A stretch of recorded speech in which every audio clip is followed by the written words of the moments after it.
Good morning, members. It's the appointed time and we have a quorum. Let's get started. Let me first extend my New Year greetings to everyone. I wish you all a successful year of the horse with all your wishes fulfilled. We have scheduled a 2-hour briefing session today. It will end at 1 p.m. If necessary, I may extend the meeting by up to 15 minutes.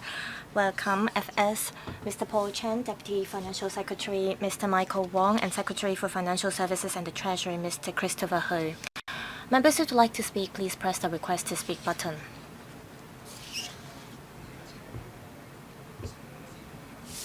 I now invite the FS to give an opening remark. Thank you, Chairman. Thank you, members. Good morning. I wish you all every success in the Year of the Horse. Today I'm here with my colleagues. And yesterday I announced the budget for 2026-27 and I'm here today to give you a briefing. Last year we saw economic growth. The entire year GDP growth was 3.5%, up 2.6% compared to 2024. We recorded a growth for 3 years in a row. Exports of goods was the major driving force. The entire year growth was 12%. Exports of services expanded by 6.5% in 2025. Exports of tourism services and logistics services increased significantly. Tourist arrivals increased to 50 million and up 12%. Domestic demand also increased and private consumption as well. Residential property market increased by 4.3%. The labor market was more or less stable, and as well as employment earnings. And the consumer price index increased by 1.1%. It is similar to that of 2024. Moving forward to 2026, the outlook is that with the global economic growth, we are prudently optimistic about Hong Kong's economy, with investment being stable and private consumption continued to improve. We believe that we can sustain the momentum in 2026. The international economic and political environment is complex and intricate. There are many uncertain factors. Our estimate is that this year we will see an economic growth of 2.5 to 3% in Hong Kong. The fourth plenary session adopted the recommendations for the National 15th Five-Year Plan. It has given us clear directions, and we will grasp the opportunity and we will better dovetail with the national development. We will deepen reform and we will integrate innovation as well as industry development. We will speed up innovative green transformation and smart transformation to promote high-quality economic growth. This year's budget sees a theme of driving high-quality inclusive growth with innovation and finance. We will leverage our strengths to reinforce our status as an international financial, shipping and trade center.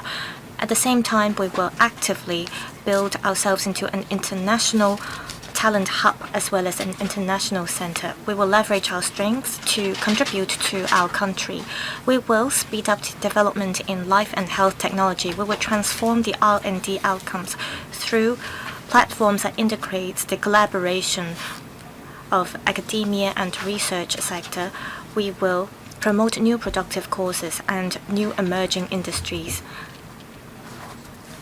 Projects that exceed $110 billion cover the Senting Technopole project as well as the Loop project. We will promote Finance Plus, that is, we will use financial services as well as our real economy and ensure that finance and innovation will complement each other. We will promote AI Plus. We will make use of AI to increase the competitiveness of different industries. We will promote AI for all as well as the relevant education and training to promote knowledge of the application of AI across Hong Kong and across various trades so that members of the public can feel the convenience brought by AI in their work and lives. We want to improve people's quality of life in this regard.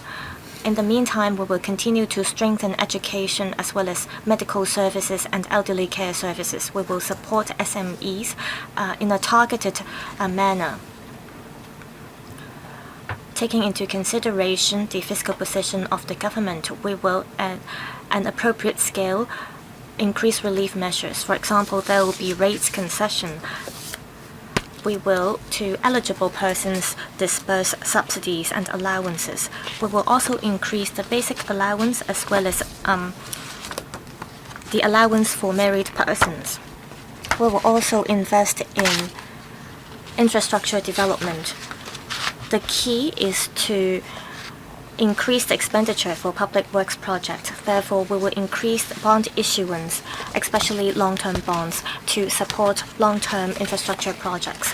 In the medium-range forecast, the debt to GDP ratio will be capped at below 20%, and this is better than other advanced economies. As usual, the proceeds from bond issuance will be used for infrastructure projects, not for funding expenditure. The investment income for the foreign exchange exceeded $330 billion, exceeding $4.1 trillion for the total asset.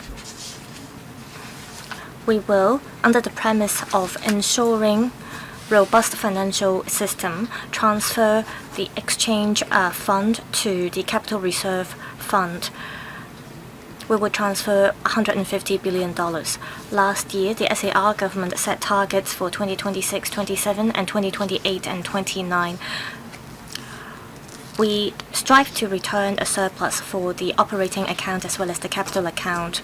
With the reinforced fiscal consolidation program, we have yielded results. Also, with the boom in the equity market, we saw an increase of stamp duty revenue from the stock market as well as from profits tax. So we are seeing a surplus in the operating account. Same for the consolidated account. So the overall public finances have seen improvement. Over the past year, even with volatility in the external market, the economy in Hong Kong remained resilient. We have already recalibrated our courses. We see a blend of cultural East meets West culture, and we maintain our simple and low-tax regime. We have to grasp the advantages. We have to support the economic development of Hong Kong and our country. We strive to enhance people's quality of life as well. Today, we have prepared a PowerPoint presentation for this meeting, and the PowerPoint presentation has been issued to members. I'm not going to repeat the details in the PowerPoint presentation. We are happy to take members' questions. Thank you.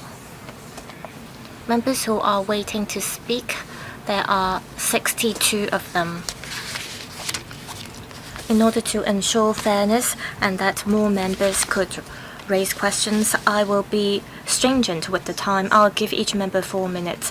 If you spend 3 minutes on your questions and that the administration has no time to respond, I will still cut you. So please leave enough time for the administration. I'll read out the names of the first 20 members: Mr. Sunny Tan, Reverend Peter Kun, Ms. Christine Fong, Mr. Rock Chan, Ms. Nixie Lam, Mr. Andrew Fan, Mr. Adrian Ho, Dr. Johnny Mr. Robert Lee, Mr. Lam Chun Sing, Mr. Eric Yim, Ms. Carmen Khan, Mr. Bill Tang, Mr. Ronak Chen, Mr. Brave Chen, Mr. Stephen Ho, Ms. Rebecca Chen, Mr. Wong Kam Leung, Mr. Chen Pui Leung, and Professor William Chen. Mr. Sunny Tan. Good morning, FS. I thank the FS for taking on board over 70 of the concrete suggestions made by the BPA. We think that this is a budget that helps inject capital to the business sector. This is a visionary budget that dovetail with the National 15th Five-Year Plan. It seeks to use finance as well as INT as the economic driver. So this deserves our recognition. I see that on tax policies, the government has done a lot of work, and this is crucial to bringing in capital and businesses. This will attract multinational corporations that are interested in coming to Hong Kong. This will also benefit the supply chain and industrial chain. We will benefit SMEs and as well as the catering and associated industries so that members of the public can share the fruit. My question is, what are the details in relation to the tax incentives and relevant policies? Will all sectors benefit from the tax incentives? Also, on the Committee on Tax Policy, I hope members of the business sector will be able to join the committee so that we can reflect the situations we face. FS, I thank Mr. Sunny Tang.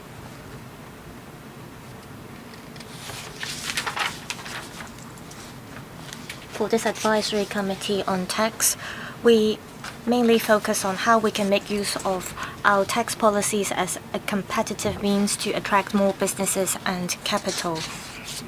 So we welcome members of the business sector to join this advisory committee so that they can provide us with the latest information in relation to the development direction of the market. We hope to get their advice on how we can be more competitive and how we can make breakthroughs in terms of our tax policies. In relation to preferential tax policies, there is mention in the budget that there will be a 5% or half-rate tax concession.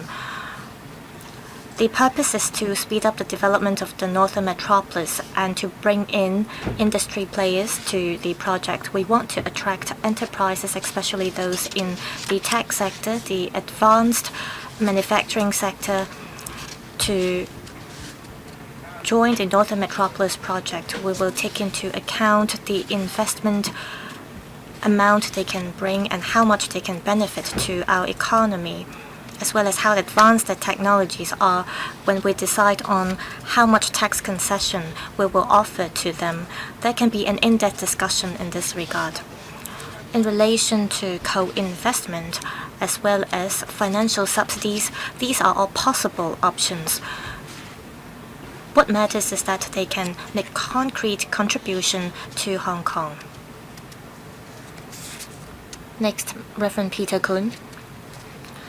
Thank you, Chairman. I understand how hard it is to be the leaders of Hong Kong. I have said this many years, but still I have to repeat it. The social welfare sector will see a reduction of 2% in terms of government spending. I am not sure if the government officials in charge of the public coffers understand the difficulties we are facing. Do you find our demand unreasonable? You said you will cut 2% of the spending, and I wonder if this can be made in different phases. I speak on behalf of the beneficiaries of government spending, and I am left in confusion why there is a cut of our resources. I hope the FS can explain further in this regard. Also, you said the government has to make use of its government reserves, and what if the reserve is depleted? My other question has to do with profits tax concession. Again, you adopt a broad brush approach.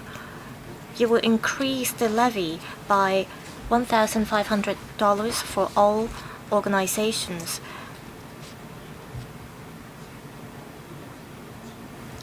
If you lift this levy, you'll be able to help a lot more people. Thank you, Chairman. Thank you, Reverend Peter Korn. Social welfare workers are very important. As we can see in society, social welfare workers do a lot on caring for members of the public. They provide a lot of assistance to the disadvantaged in Hong Kong. They play important roles. We have taken into account our fiscal position. Therefore, in the recent few years, we need to cut 2% every year. When it comes to social welfare organizations, the same principle applies. At the same time, we have talked to the Labor and Welfare Bureau.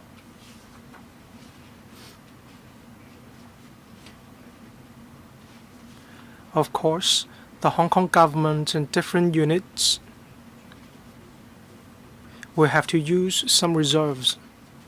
This is unavoidable. This is a period of transformation. We need to continue with our efforts.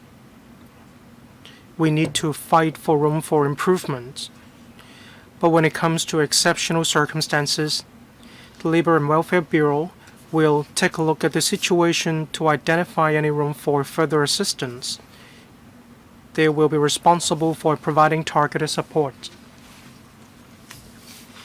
You are welcome to reach out to the Labor and Welfare Bureau so that we can put our heads together. Regarding profits tax,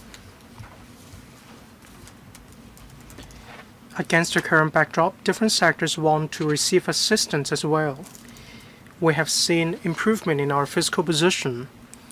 That's why we consider it appropriate for different sectors and members of the public to receive assistance from us whenever it is within our capabilities. Thank you, Ms. Christine Fong. Thank you, Chairman. Well, we can see that the FS has made prudent use of the budget. I'm glad to see AI layout and plans. Education is expenditure as well. Much expenditure has been spent on higher education. Many members of the public, especially teenagers, want to see the reinstatement of the the student grant of $2,500, profits tax $3,000, which is on the low side.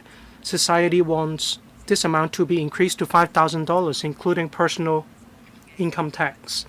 Regarding carbon reduction, there is the national goal of carbon neutrality in 2060, and Hong Kong needs to contribute to a reduction of 40% of carbon emissions.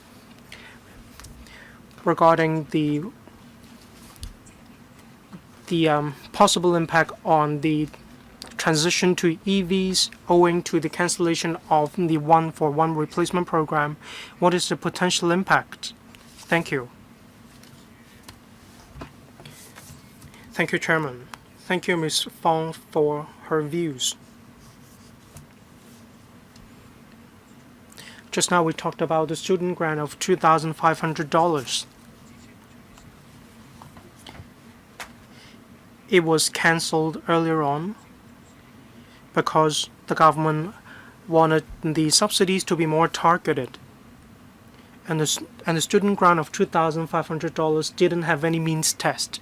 For those with the means test, we continue to provide subsidies because this policy was less targeted. It was cancelled. Last year, we spent about $7.8 billion. And this year, we have made some enhancements to personal tax allowances, and all these will involve $15.6 billion.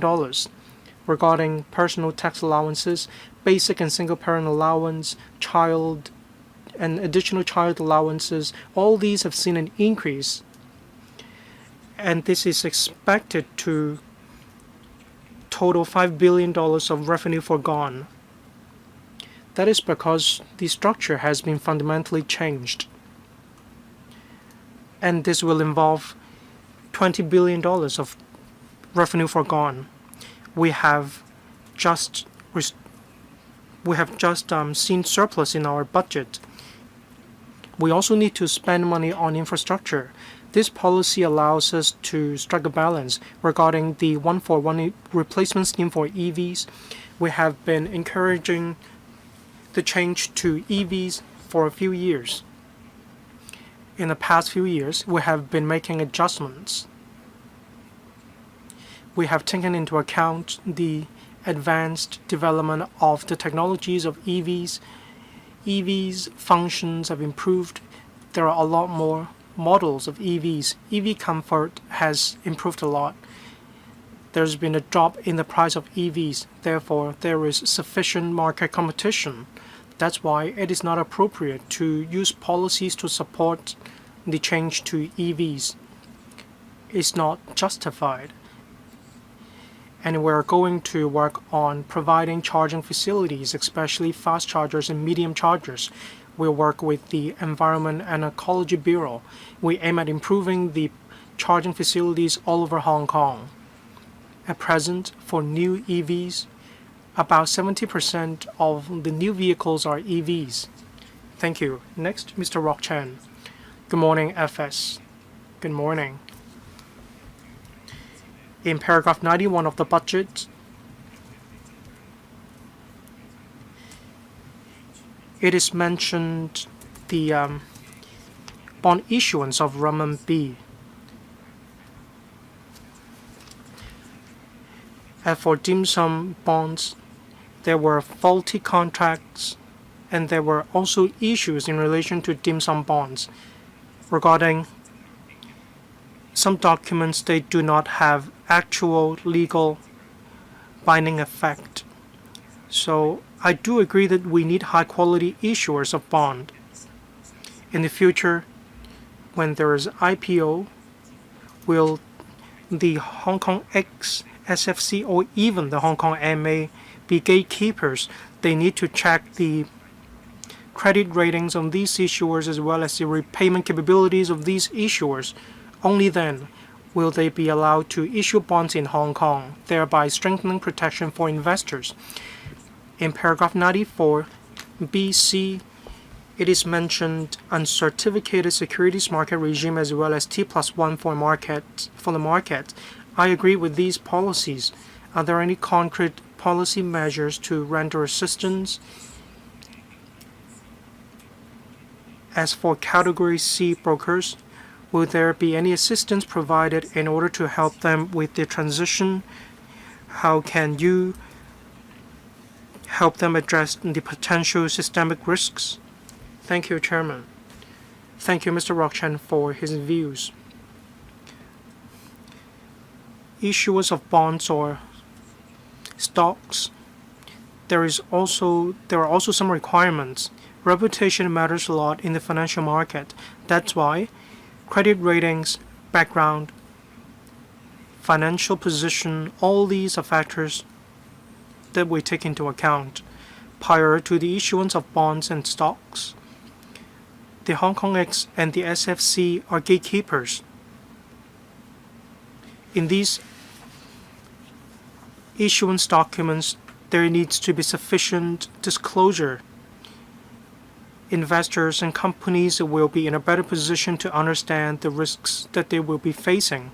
We attach much importance to this area. We also take it very seriously. We will remind regulators once again to be more mindful of these aspects regarding the settlement cycle of T+1. This is conducive to enhancing the market efficiency of Hong Kong. This also helps us to continue to lead the world. When it comes to competition and improving liquidity, Hong Kong will enjoy more competitiveness. As for small to medium-sized securities brokers, some agents or brokers might be of a smaller scale. When they update their computer systems, they need to have some support.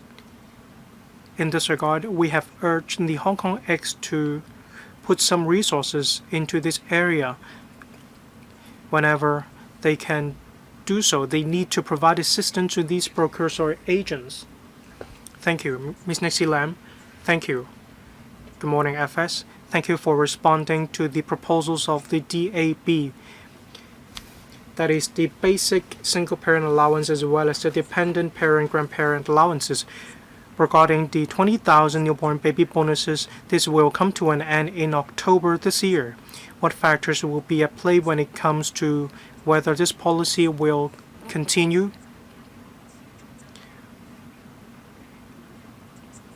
Regarding the increase in the quota or places for standalone childcare centers? Will there be tax concessions to incentivize private enterprises? There are 3 quite large-scale private enterprises providing childcare services for their own staff members. When we can provide tax concessions for them, this might be able to ease the burden of the government. Is it possible for us to provide tax breaks or tax concessions? Regarding AI for public services, this area has been faring quite well. This is the era of AI. So in terms of public administration, how can we empower ourselves with AI? When it comes to public servants, there will be AI training. I'd like to know how you're going to provide training related to AI.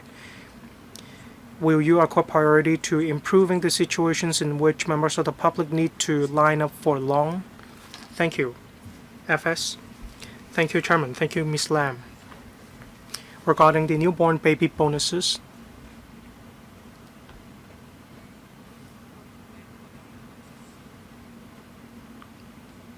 it's been implemented for a year or so. We are going to gauge its effectiveness. In the budget, we have made quite significant enhancements to child and additional child allowances.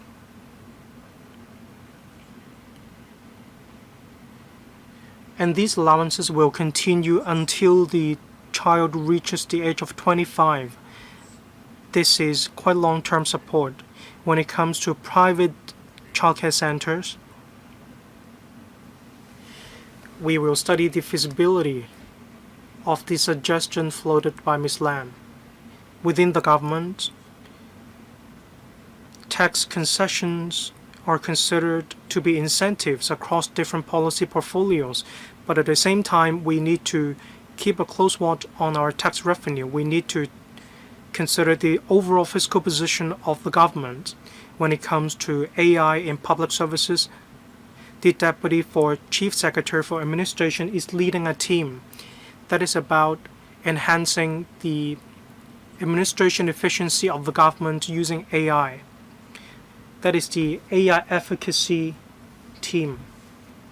We want to improve the interface of different apps for members of the public. The Civil Service College has been providing different AI training courses for different levels of civil servants. We want to improve AI literacy for civil servants. Then we will be able to provide better services to the public. Thank you. Mr. Andrew Fan. Thank you. Between paragraph 43 to 46 and 46 of the budget, I support it. The Quality Education Fund has set aside $2 billion for primary and secondary schools to provide AI training. This is very important to students and teachers alike. Our younger generations need to have a good grasp of AI. That is because AI is the main trend. Regarding paragraph 179, $10 billion will be earmarked for providing loans to support campus development in the NM University town. I support it. I also talked about this in the consultation exercise, but apart from loans, has the FS considered other methods to expedite the construction of the NM University town? For instance, is it possible to issue bonds for high-quality educational institutions? This will diversify the bonds market, the securities market, and this will also fast-track the provision of funds. FS, thank you, Mr. Andrew Fan. It is important to provide AI training for all. This is the era of AI.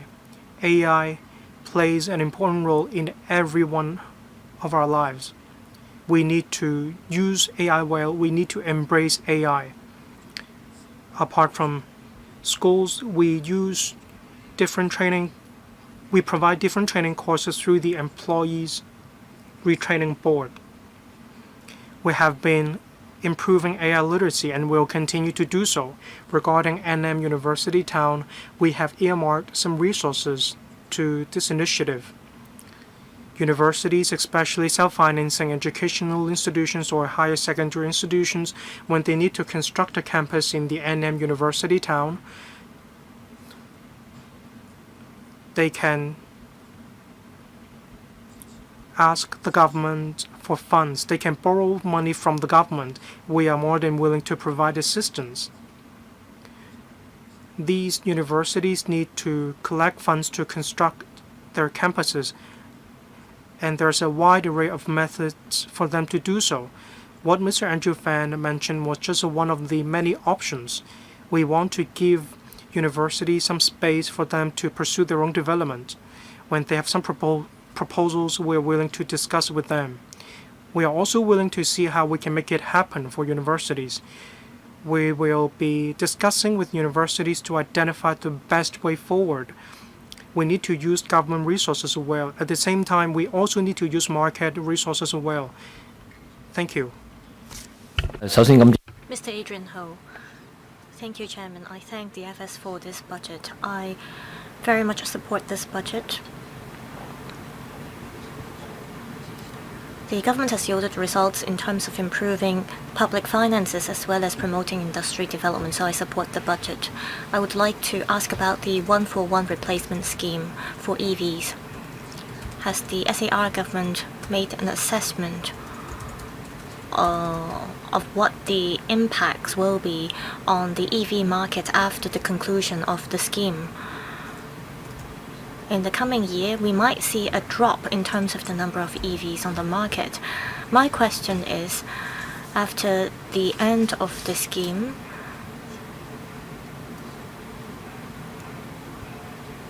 how much revenue will be foregone?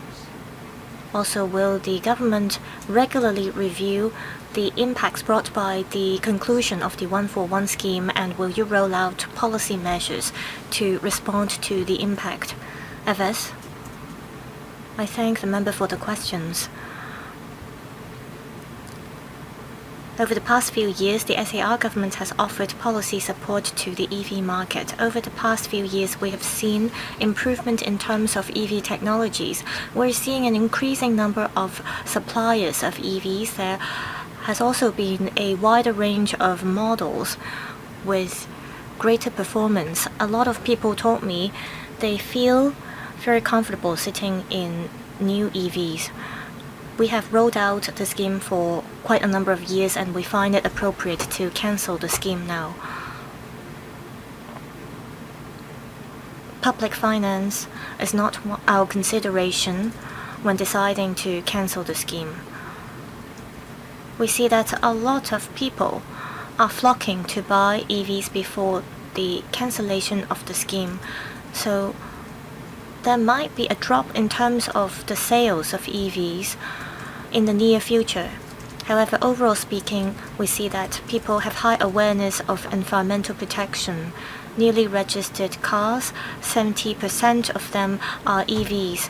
We will allocate more resources to speed up the development of charging facilities. I mentioned about fast chargers as well as medium chargers. So we will continue to monitor the situation. Dr. Johnny Ng. Thank you, Chairman. I thank the FS for the stable and forward-looking budget. I have two questions. Paragraphs 104 and 105 of the budget are about digital asset. It is clearly stated in the budget that the goal is to develop Hong Kong into a digital asset and innovation center. Also, next month, the licenses for the first batch of stablecoin issuers will be issued. Will the government consider distributing e-vouchers, e-consumption vouchers for nighttime economy so that we can make use of stablecoins? Also, are there other ways to promote the use of stable coins in Hong Kong? The infiltration rate of stable coins in Hong Kong compared to that in Singapore and South Korea is very low. I would like to ask about paragraph 268. in relation to the borrowing ceiling of the bond programs. The borrowing ceiling is now $900 billion. I understand that the government has to issue bonds to promote the development of the northern metropolis. Will the borrowing ceiling be pushed up further within the current term? Also, how will you bring down the borrowing ceiling later? Will you make use of existing resources to repay the debt so as to take away the pressure from the public coffers? FS. In terms of digital asset, Hong Kong is at the forefront. As we all know, digital asset is not encouraged in the mainland. Under one country, two systems, Hong Kong is a testing field. In this regard, we are serving as a gatekeeper as well as a firewall. We are exploring financial innovation. Digital asset is a kind of financial or fintech innovation. It makes use of blockchain technology as the base. The advantage of promoting financial innovation is that this incurs lower cost and it promotes cross-boundary payment and transactions. Also, it is encrypted and it is decentralized. So there are many advantages about this. However, there are also risks. This is because it is encrypted and it promotes fast transaction and it is decentralized as mentioned. So there are risks in relation to investor protection as well as financial resilience. So when we promote the development of digital asset, we want to embrace fintech and at the same time we want to play a strong gatekeeping role. So we have to make sure that there is regulation. There are different forms of stable coins. Our thought is that we have to be innovative. We have to be bold in making the first move. We have to make steady move, but we have to make big strides. So next month we will issue the first batch of licenses for issuers. We stress that issuers have to display application scenarios for real economy. If we see that there are results, we will speed up the development. So this is the thought we have for promoting digital asset. As for bond issuance, we were told by a number of members that the SAR government has to speed up the development of infrastructure and the northern metropolis, and that there is room for issuing more bonds. So we're striking a balance in this regard. Next, Mr. Robert Lee. One of the highlights of this budget is that the government is making effort to increase revenue and cut expenditure so that public finances can be further improved. The consolidated account for 25 and 26 has returned to a surplus, and this serves our commendation. And the government is working to dovetail with the National 15 Five-Year Plan by rolling out Finance Plus. This will help promote financial services as well as real economy, and this will also help us give full play to our role as 4 centers and 1 hub. Again, this deserves our recognition. In terms of financial policies, there are no major breakthroughs, but it covers securities, gold, funds, innovation, as well as traditional sectors. I want to first ask about uncertificated securities. The market supports this initiative.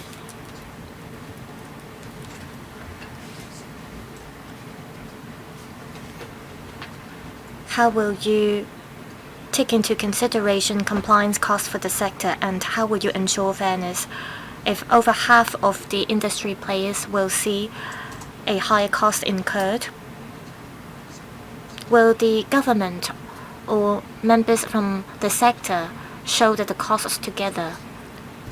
Also on upgrading and transformation of SMEs that are in the financial sector, there is not much mentioned about policy initiatives. We need to relax restrictions. We need to improve the GEM system.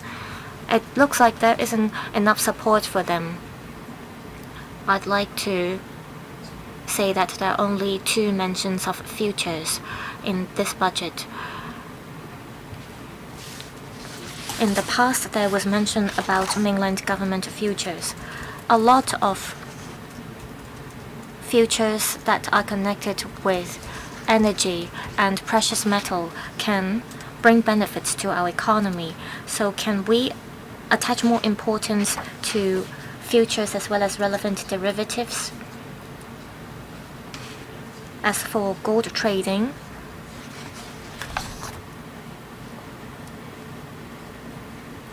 not many banks or financial institutions can take part in this because of the restrictions. Can I hear more from the administration about this, FS? I will defer to the Secretary to elaborate. First, I have to thank the LegCo members for enhancing the efficiency of the financial market with the government. We have rolled out many reforms. We have been in close talks with Mr. Robert Lee. As mentioned, we have rolled out special arrangement in times of inclement weather. Without the support of SMEs as well as small and medium-sized security traders, we won't be able to achieve that. So I'd like to thank the sector for this. Now, responding to Mr. Lee's questions about paragraph 94 of the budget, it is about the launch of the uncertificated securities market regime. We've talked to Mr. Robert Lee as well as security traders on the market. We've talked about the upgrading of system as well as the new arrangement. It will take time for them to adapt to the regime. We will look at the business nature of different security traders and firms to see how we can further refine the regime. So we are willing to listen to the views of securities traders as well as views from Robert Lee. Regarding the point about futures, we can't cover all the policy initiatives in the budget. However, it is part of our regular work. For example, the gold exchange has plans to roll out a plan for futures. Perhaps I will stop here. Mr. Lam Chun Sing, 2 years ago, the government rolled out the retraining allowance scheme, and it has attracted tens of thousands of jobless people to rejoin the workforce, and this is beneficial to the female workforce as well as the workforce of the silver group. I am glad that the government is injecting another $220 million to the scheme.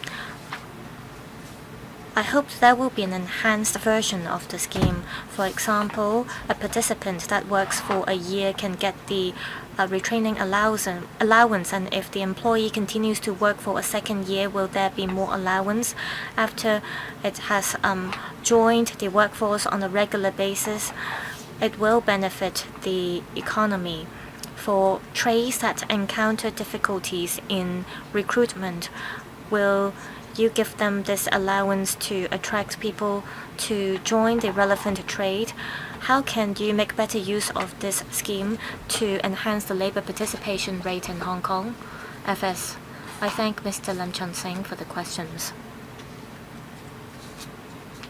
The overall labor participation rate in Hong Kong is quite good. We're seeing continuous improvement in our overall economy. The labor market saw an employment rate increase, but the unemployment rate has now stabilized. In terms of employment support, we have a number of measures in place. The retraining allowance scheme is one of them. We also have training for the labor force with a shift in technological development as well as business models. We need to upskill our employees. In this regard, the ERB is rolling out training courses as well as subsidies. As Mr. Lam Chun Sing said, For the Reemployment Allowance Pilot Scheme, for the first year, the participant gets a few $1,000s for the employer.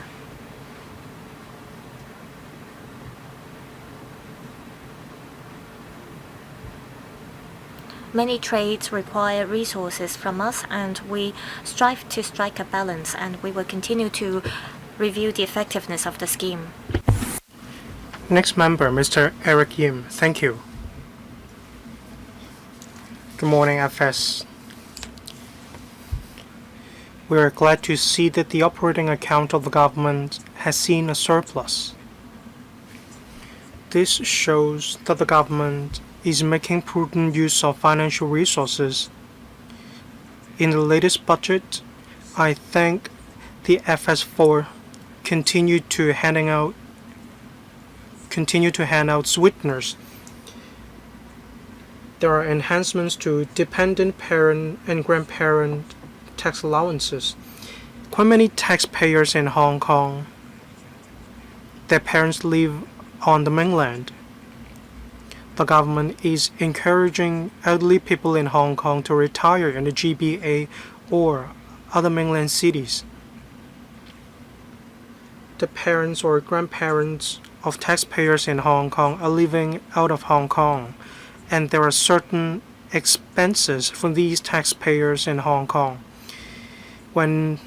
Right now we have seen an improvement in the fiscal position of Hong Kong. Is it possible to provide tax concessions for taxpayers in Hong Kong? Thank you. Thank you, Chair. Thank you, FS. Thank you, Mr. Yim, for his questions.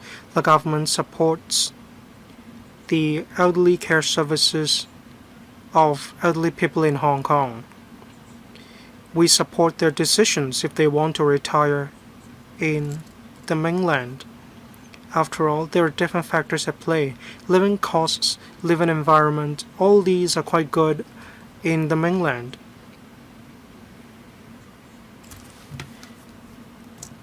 We have different policies mentioned in the budget. For example, there are policies on cross-boundary elderly care services. Whenever we can, we have provided greater support regarding the tax allowances for dependent parent and dependent grandparent is limited to those living in Hong Kong. That is our current policies. And if you are living together with your parents or grandparents, then these taxpayers are granted more tax allowances. When it comes to profit tax, when it comes to salaries tax, there are about 3 million or so workers in Hong Kong. About 1 million or so are paying salaries tax.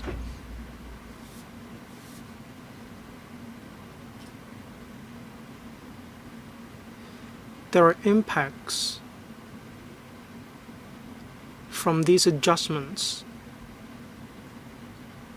Overall, when we make enhancements to personal tax allowances, we also need to strike a balance among different factors. In other words, when the fiscal position of the Hong Kong government is picking up, we will take it step by step to provide more enhancements. Thank you. Ms. Carmen Can. Thank you. I'm one of the deputy conveners of G19. I will give the FSM feedback on behalf of G19. We're glad to see this budget. It aligns with the national strategies, and a total of $150 billion will be spent on infrastructure, such as the CWRF. We are also glad to see different policies, such as financial policies, AI policies, and so on. A lot of proposals of G19 have been taken on board, such as mutual connection, mutual access. $10 billion are devoted. There are also other policies. There are also other bilateral agreements. We are glad to see sweeteners. including personal tax allowances, basic and single parent allowance, additional child allowances, and $30 million for the Women Empowerment Fund. I'm glad to see all these policies. I'd like to speak on the bonds funds. I'd like the FS to tell us more about these funds. These funds are outside the consolidated account of the Hong Kong government. I'd like the FS to explain why $37 billion are transferred to this account.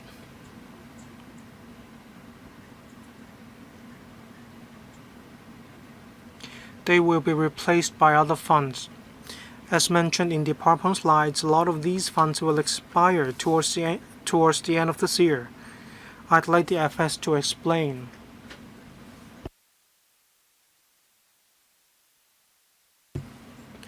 I'd like to ask Mr. Lai, Secretary, to give you more information regarding the bond fund.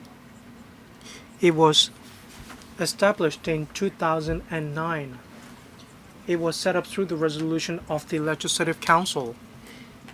It aimed to provide better support to the bonds market in Hong Kong. So the funds have been accumulated in this fund, and when it is time for maturity, the proceeds will be given to bondholders. Most of these bonds will mature by the end of this year. There will also be redemption by the end of this year, and the total revenue is about $37 billion. So the functions of the bond funds will have come to an end by the end of this year. For the remaining $37 billion,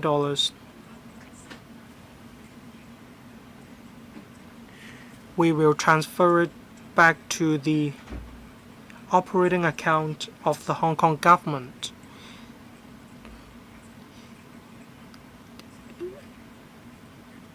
We will do so in accordance with the resolution passed at the Council in 2009, and this will be tabled to the Council for scrutiny. Well, if I understand correctly, when you have repaid all your principal, the revenue, so to speak, will be transferred to the account of the Hong Kong government. Is that correct? Yes, that is correct. Thank you, Mr. Bill Tang. Well, I'm the first member of the FTU to speak.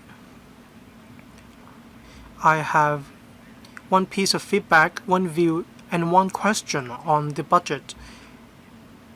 The most important highlight of the budget is that the government has sent a message to society.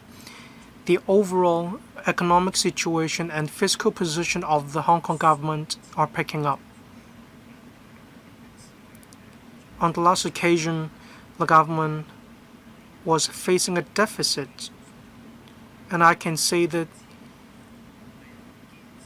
the government has been trying very hard to build more houses and create more land. We have seen a change in the direction of the government. Still, the government managed to turn from red to black. This is worth our commendation.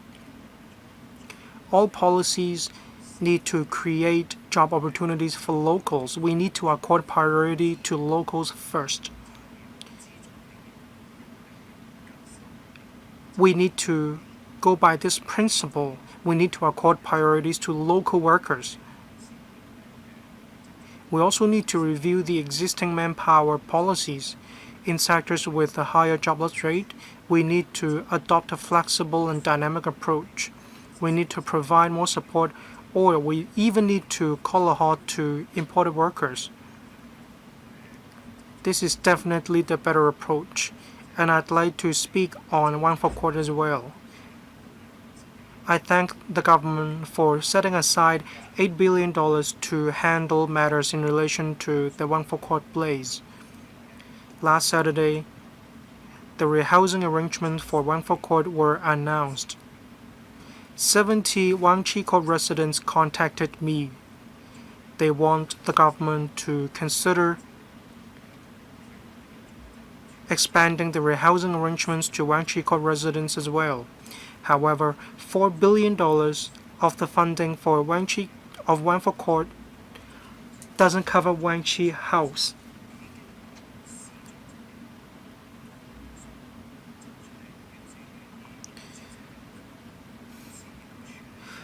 Well, when over half of the residents said that they would be willing to accept the government proposals, how will the government handle this? I'd like to ask the DFS to reply. Thank you.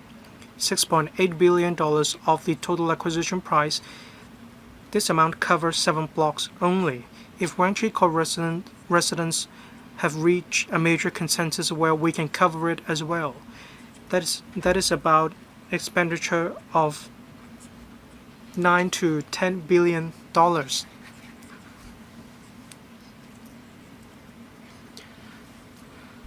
The $4 billion will last us a few years. They are expecting to get the funds in the third quarter or by the third quarter. However, some residents have chosen flat-for-flat arrangements. So if residents of Wang Chi House are able to reach a consensus fast enough, well, we can definitely do so. When it comes to procedures, Mr. Ronald Chan, thank you. A lot of coverage of the budget is devoted to AI, INT, finance, and the Northern Metropolis development. I fully recognize this budget. I'd like to speak on paragraph 87 of the budget. The government will review and enhance tax arrangements for R&D expenditure, and I'd like to ask about super deduction. It was implemented starting from 2018. What about auditing, technology, or skill certification? Regarding 91E, high-quality issuers will be attracted to increase renminbi bond issuance of Hong Kong. This goes a long way towards facilitating the development of the internationalization of renminbi. I'd like to ask about the Treasury bond and regional bonds. Some central banks outside the territory are issuing renminbi-denominated bonds outside Hong Kong, and I'd like to ask about the SME financing guarantee schemes. Some schemes have been extended to the end of March this year. 80% of the products are extended to March 2028.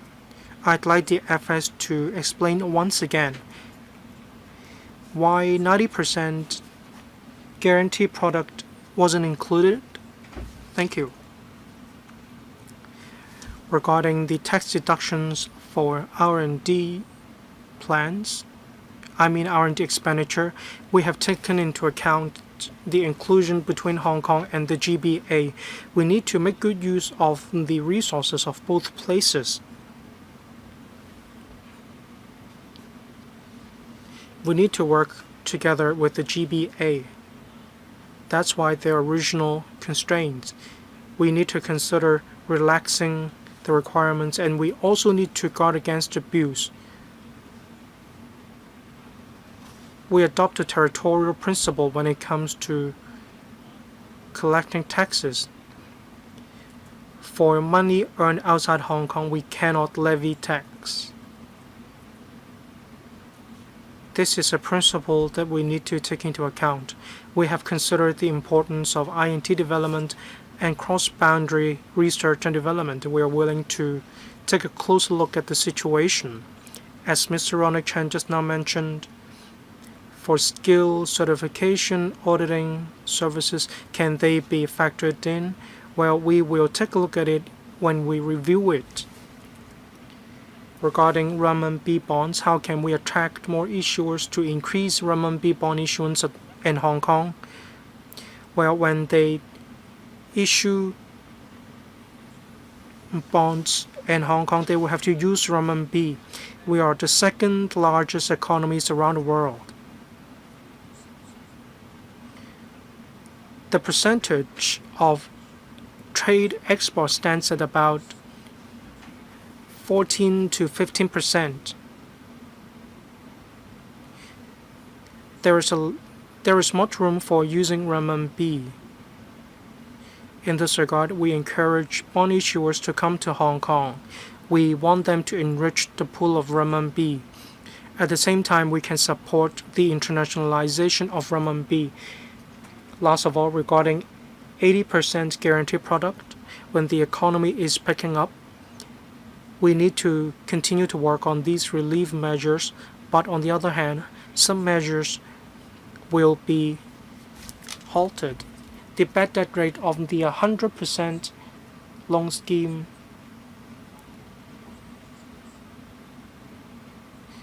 is on the high side. We implement extraordinary measures in times of extraordinary situations, and we consider it appropriate to suspend these measures right now. Mr. Brave Chen. Thank you, Chairman. Thank you, FS. The DAB supports this budget. We see that the government is proactively dovetailing with the national development, and its response to the policy address, we see continuity between the two. There is dedicated chapter on INT. During the two session meetings as well as meeting of the central government, there were discussions about the development of green energy as well as supercomputing power. Our country is also concerned about reducing carbon emission. We see that the FS is devoting lots of resources on INT. How can we ensure that the loop as well as Hetao can be well planned so that we can reinforce and strengthen our capacity in green power to reduce carbon emission? For green power, we refer to renewable energy such as wind power and hydraulic power. So I support the development of INT because we will get investment return, and that way we'll be able to promote the use of new energy.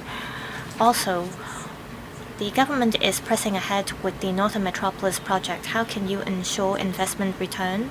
There are vacant commercial sites, and for example, the HKUSD purchased some of the commercial sites, and this helps us trawl for top-tier scientists to come to Hong Kong. I want to hear more from the government in this regard. How can we make sure that we can make better use of our funding resources? FS. On green energy, as we all know, we generate power in Hong Kong. We also make use of energy resources from the mainland for power generation, for cost effectiveness. The government is leading the world in terms of developing clean energy, such as wind energy, photovoltaic power, and so on. The northwestern part of the mainland sees power generation, and the electricity is transmitted to Hong Kong through the Greater Bay Area. The major direction we need to take is to study how we can make good use of clean energy, and we are working hard in this regard. As for the development of the Northern Metropolis, we need a huge amount of capital. As proposed in the budget, we are going to issue bonds, and the proceeds from bond issuance will be for infrastructure development. More importantly, however, we have to leverage market forces. We have to make use of the financial resources of enterprises. Therefore, in the budget, there's a mention that if real estate developers can work with tech companies or advanced manufacturing companies then we will get land resources, corporate resources, as well as clientele. If they're able to achieve that, they can reach out to the government so that we can adopt a co-investment model. That way we can speed up the development of the Northern Metropolis. The Northern Metropolis will be a major economic driver in Hong Kong, and we think that this kind of partnership model is the most effective. Next, Mr. Stephen Ho. I thank the government as well as the FS for formulating such a good budget. This year, we see a return to surplus, and this is a result for the government from being passive to active. Members of the public are able to share the fruits of it, and the middle class as well as the grassroots are able to get support from the government. However, we value the morale of the community. I hope the government will consider giving out sweeteners. For example, in relation to tax allowances, I think the SAR government can actually do more. While you roll out tax allowances, you can also put in place other policy initiatives. One way to do it is to roll out tax allowances for foreign domestic helpers. That way you will be able to unleash the labor force. For a lot of families and households, they have strong capacity. They can go to work. However, they need foreign domestic helpers to take care of their children. So I hope that there could be more support from the government. Also, we are seeing a low birth rate in Hong Kong. Can there be more newborn baby bonus to boost the fertility rate? You can adjust the tax allowances instead of increasing different tax allowances. That would benefit the development of Hong Kong. Now, two major directions we're taking is to promote the development of the Northern Metropolis as well as the development of INT. I think it is great that there is a chapter of the budget that's dedicated to the promotion of AI and technology to benefit the public. It is not just about money. We need policies from the government. For traditional industries or those who engage in traditional sectors, such as cleaning workers, they will not be able to benefit from the promotion of AI. So the money that we put into developing AI may not bear fruit in this regard. However, we need money and we have to boost competitiveness at the same time. So how can the government do better? FS, in relation to tax allowances, I thank the various parties for offering their views to us during the budget consultation period.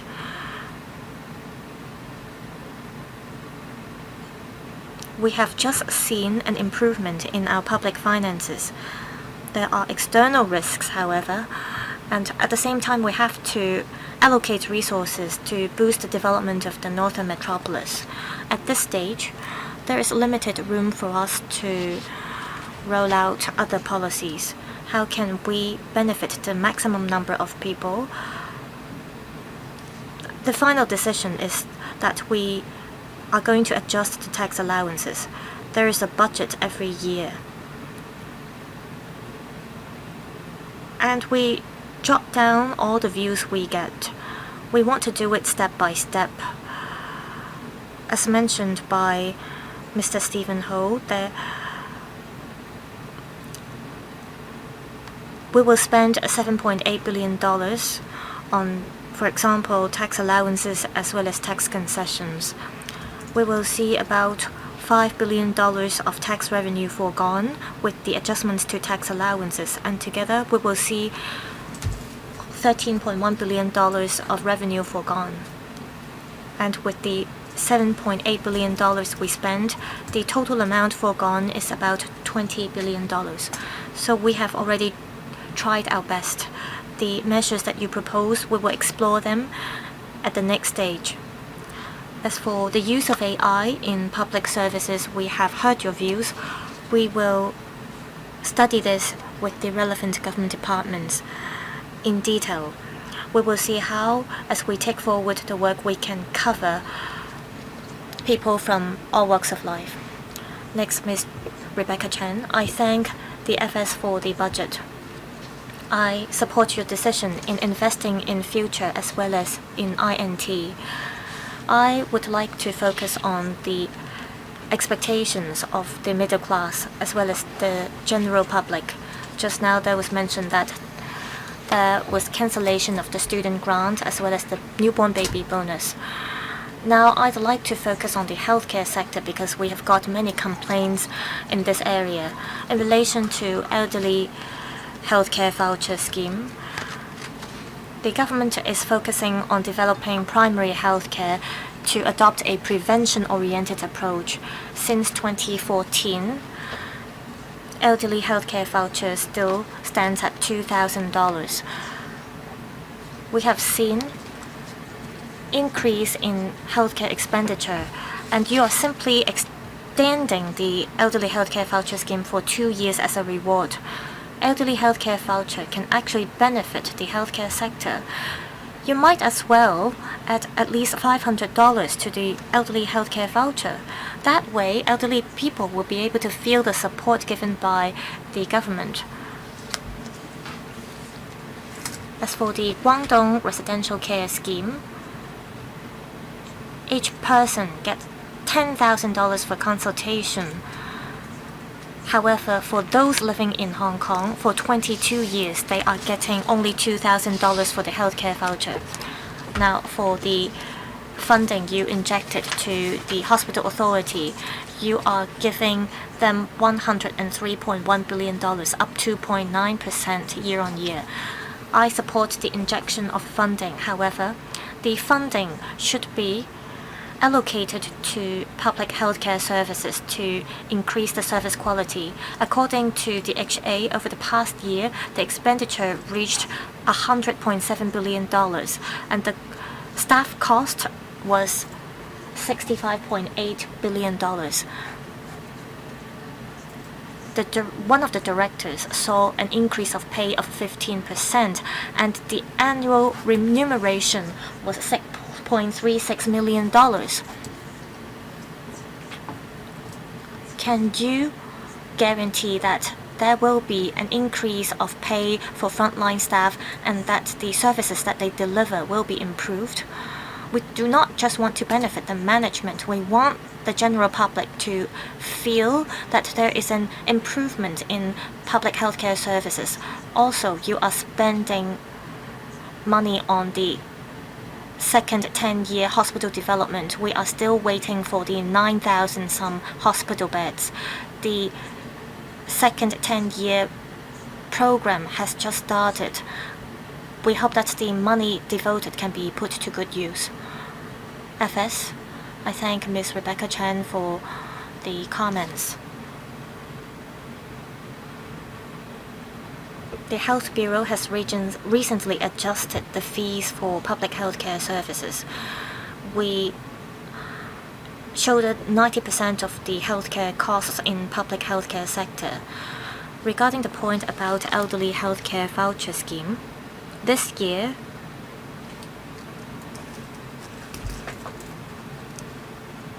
we are increasing the CSS payment. We are issuing another month of old age living allowance as well as CSSA payments to the recipients.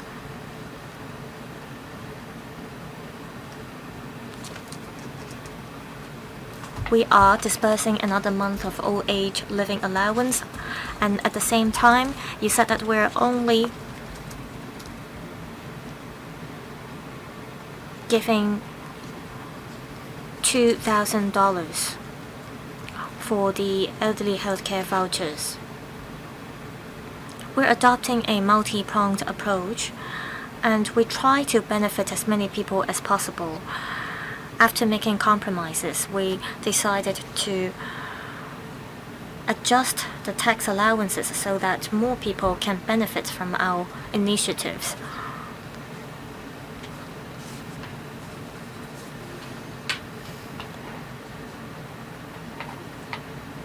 We're disbursing an extra 1 month allowance of different payments because we want to benefit more people.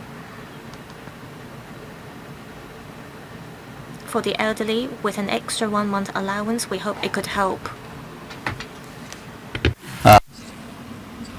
Mr. Ken Wong, thank you. I agree with the budget. I thank the FS and his team. I can see innovation in the budget.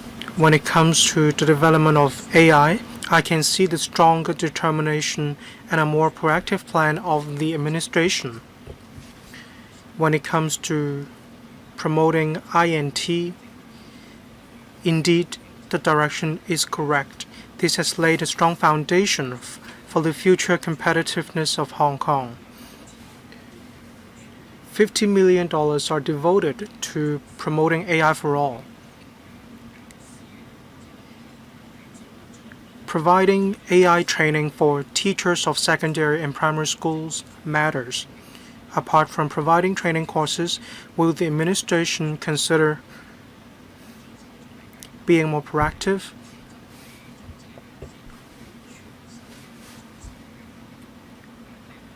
Will paid leave be provided to serving teachers? They can study advanced AI or digital education courses during these paid leave. This is conducive to forming a team of high caliber teachers.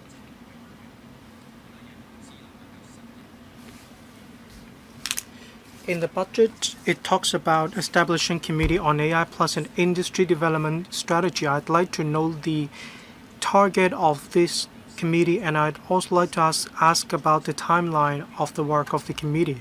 How can we make sure that this committee will be able to help different sectors to upgrade and transform? How can we make sure it can develop the local economy? Thank you, Mr. Wong. Of course, we attach a lot of importance to training teachers. AI training also applies to teachers. We have supporting facilities. We have supporting measures.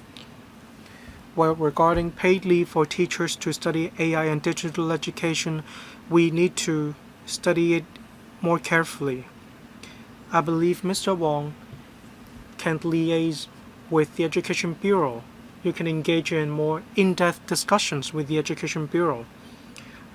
Regarding the Committee on AI Plus and Industry Development Strategy, it aims to enhance the competitiveness of different industries with AI. This committee will be set up soon. It comprises government officials, representatives,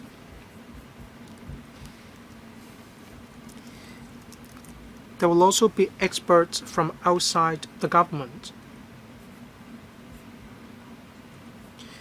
We focus on different sectors, and the list will be announced soon. Thank you. Mr. Chen Pui Leung. Thank you. Overall, this budget, it's a good one. It seeks progress. It also seeks improvement, and I thank the FS for accepting my proposals as well as those from the insurance sector. It is important to strictly control the expenditure of the government. This is important in relation to managing the fiscal position of the government. So I'd like to ask about the AI efficacy program.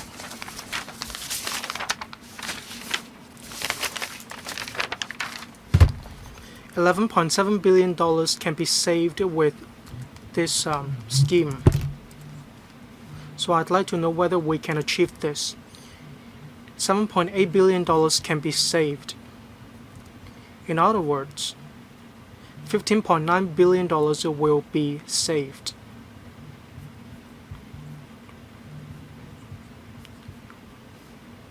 The recurrent expenditure of the government is $599.7 billion. That is, we can only save $11.2 billion. That is a difference of $7 billion. So I'd like to know how we can save $7 billion. How can we save this amount of money?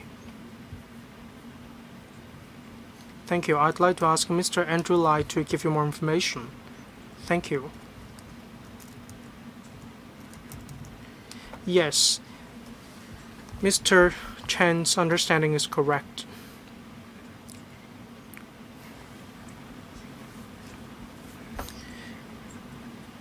As we mentioned in the budget,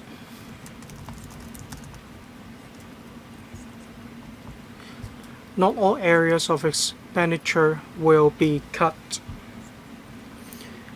Social welfare, old age living allowance, CSSA, pensions of civil servants,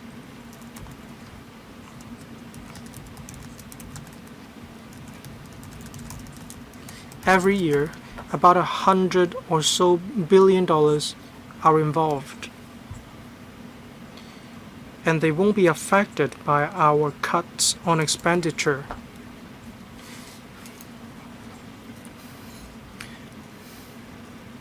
$400 billion will be affected by the 2% cut in the operating account. Every year we will be able to save $8 billion, so I can tell Mr. Chen for sure this goal is definitely workable. We can achieve it. When the FS prepares the budget every year, first of all, he takes out social welfare expenses and statutory expenses. We take out the 2% cut first, and then we apply the cap on different policy bureaus.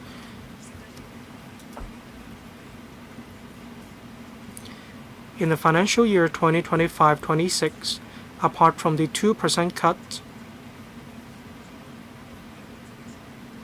all government departments only spend when necessary. That's why we save about $13 billion. So what about the figure of $11.7 billion? Well, that is an accumulative figure. We took the actual expenditure of 2023 to 24. Then for 2026, 27, and 28, we cut 2% every year.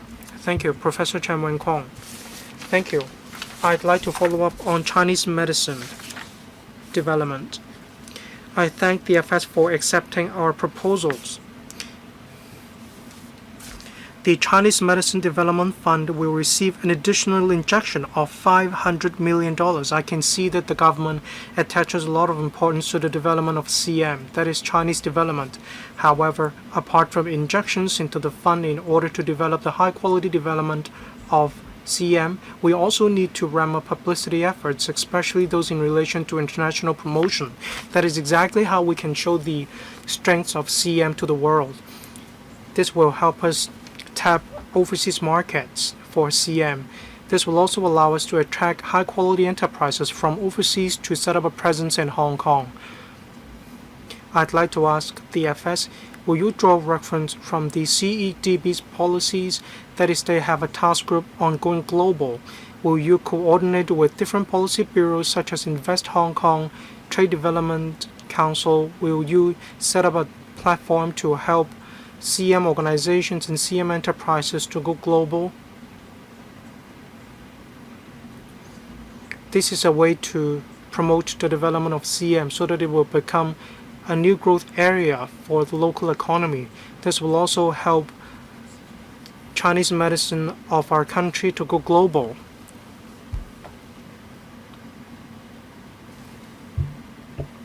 Thank you. We conduct thematic studies in relation to Chinese medicine. We enhance training and we also strengthen our international promotion.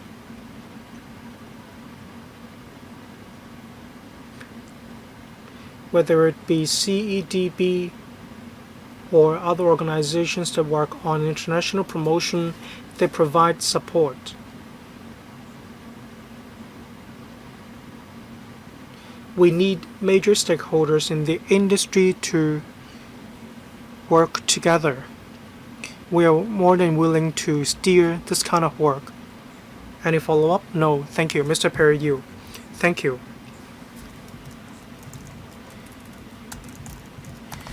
This budget is wide-ranging. there are also surprises. That's why this budget is worth our recognition and support.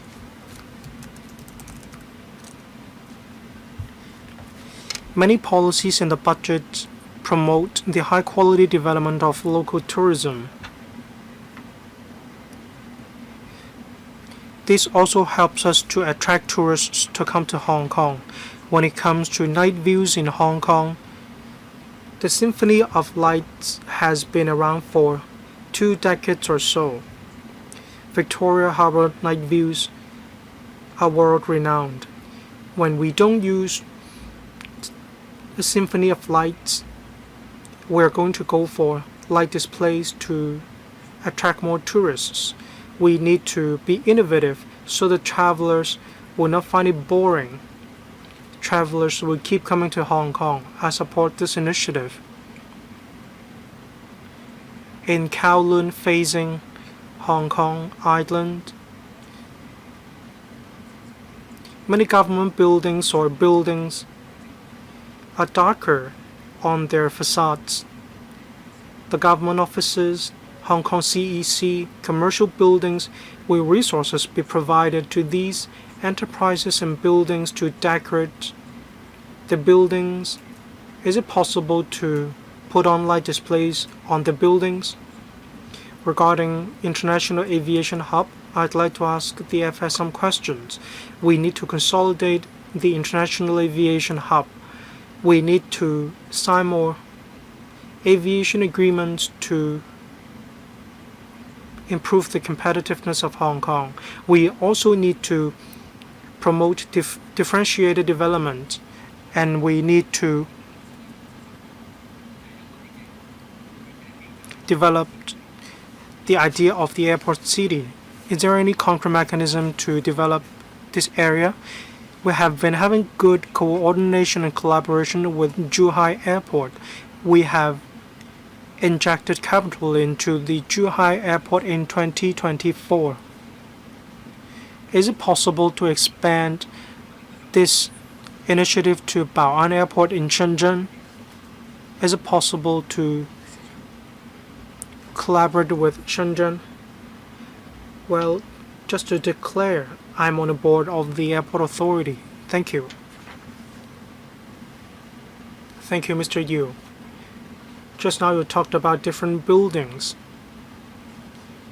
You talked about having light displays on different buildings. Yes, we can look into it. Just now you talked about Symphony of Lights. Yes, we're going to change it. We're going to launch 3D light festivals, and this will be expanded to different areas. We're willing to explore this possibility. Regarding International Aviation Hub, we achieve complementarity with adjacent airports, but at the same time there is also competition among us. We try our best to work together.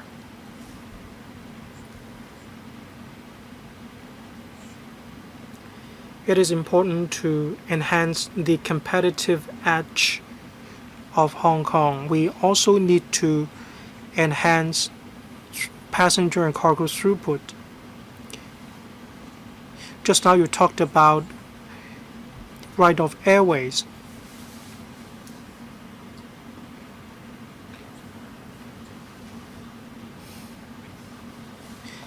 We have quite frequent international connections. That is exactly how we can attract mainland travelers to fly to other areas through Hong Kong. In this connection, we have close communication with different units. Mr. Chao Siu-chung. Thank you. In paragraph 258,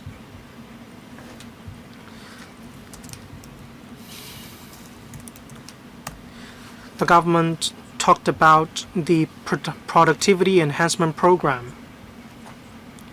Some establishments have been significantly trimmed, some by over 5%. I'm not sure if this is too drastic.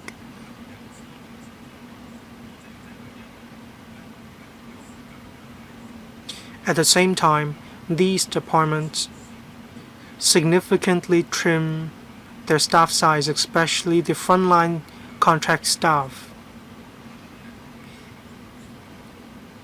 This way, we cannot clear the backlog of undone work. That is not really what the public wants to see. I'd like to know the view of the FS. Will the FS step in to stop departments from blindly trimming the staff size? Otherwise, this will affect the quality of public services. FS, I thank Mr. Chow for the questions.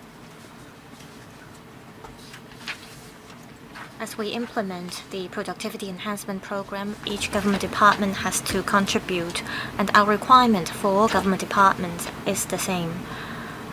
Without compromising public service quality as well as public service level, we will implement this program. There were discussions of whether we should re-engage some of the contract staff by deploying them to other posts.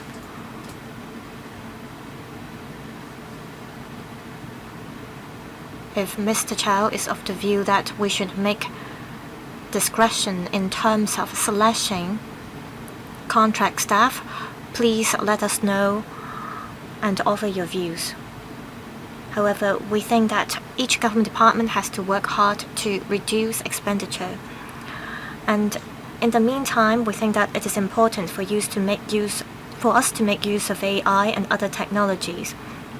And at the same time, we're seeing a tight manpower supply in the labor market. The situation is different for different sectors. So we have to adopt a targeted approach to make improvement. Any follow-up questions? No? Mr. Holden Chow. Thank you, Chairman. I see from this budget that there is support for grassroots elderly, including the elderly healthcare voucher scheme.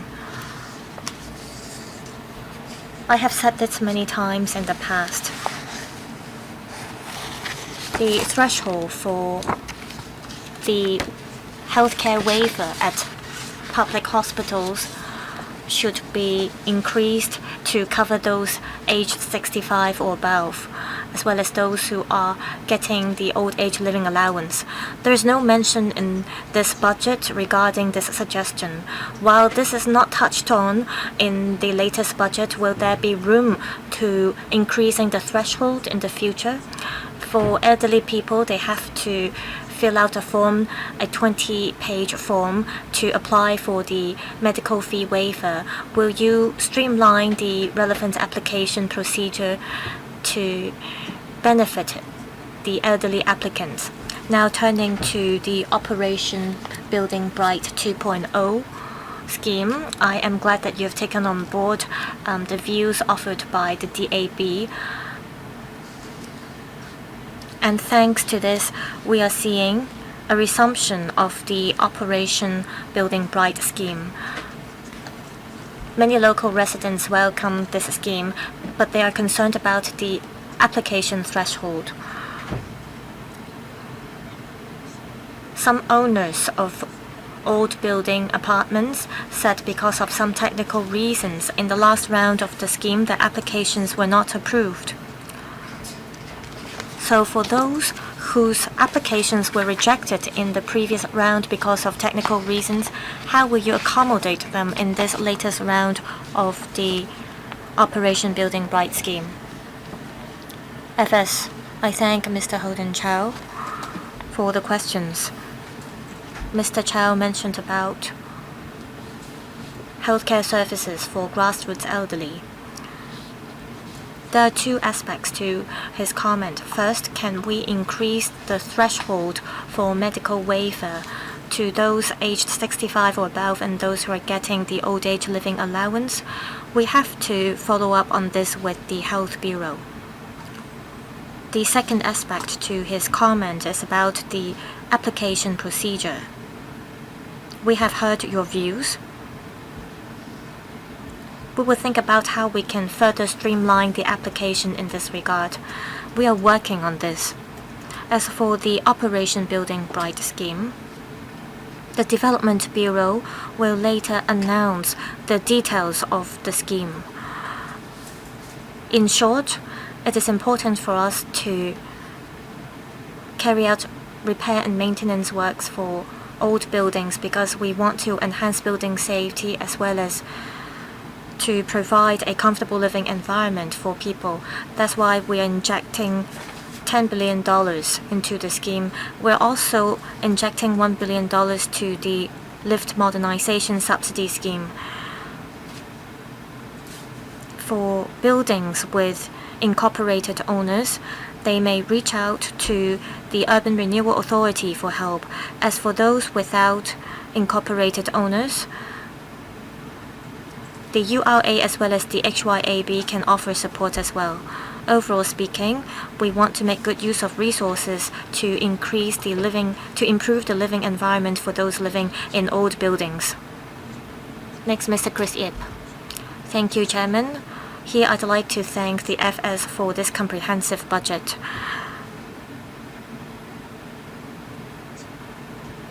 This is in line with the country's development. The government has put in a lot of resources in this regard. It has also responded to the aspirations of the general public by rolling out tax concessions. I think the biggest breakthrough is that $150 billion will be transferred from the exchange fund for the development of the northern metropolis. Yesterday, the FS said this will not be a regular mechanism. It is just another way to make investment for the government. The total asset of the exchange fund reached $4.1 trillion, and this is enough to maintain the stability of the monetary and financial system of Hong Kong. Is it that you think we are at a very safe level in terms of the scale of the exchange fund? Are we reaching even the peak? If there are more investment outcome from the exchange fund, will you consider more flexibly invest in other areas, for example, tourism facilities as well as culture promotion? While the FS said that this will not be made regular, will you, however, set indicators? If you are to transfer funds again from the exchange fund, will you cap it to a certain level? That is, it will not exceed a certain percentage of the investment outcome. Please explain to the public about this. FS, I thank Mr. Chris Ip for the questions. The exchange fund helps maintain the stability of our financial system in Hong Kong. It is an important element. The scale of the exchange fund is huge.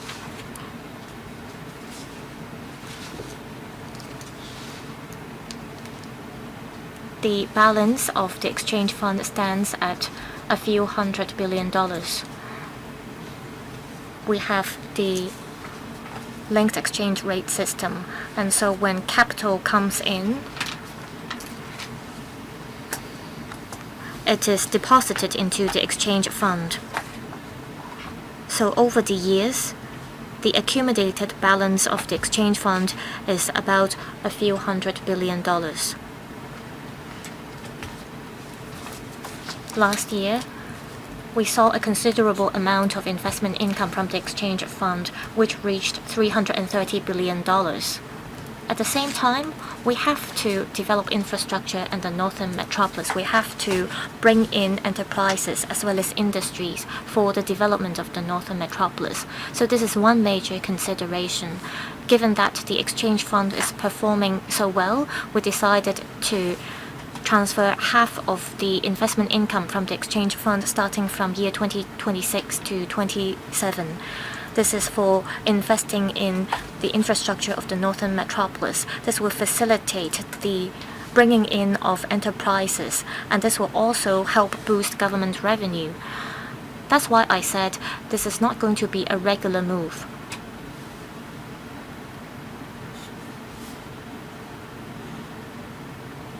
In terms of the amount of investment return the government gets from the exchange fund, there is a mechanism in place, and we think that we have already struck a balance. We are sending out a message to the community that the exchange fund is very stable, and however, this is still a very important pillar to ensure the stability of our financial system. Next, Mr. Alan Chen. I thank the FS and his team for the budget.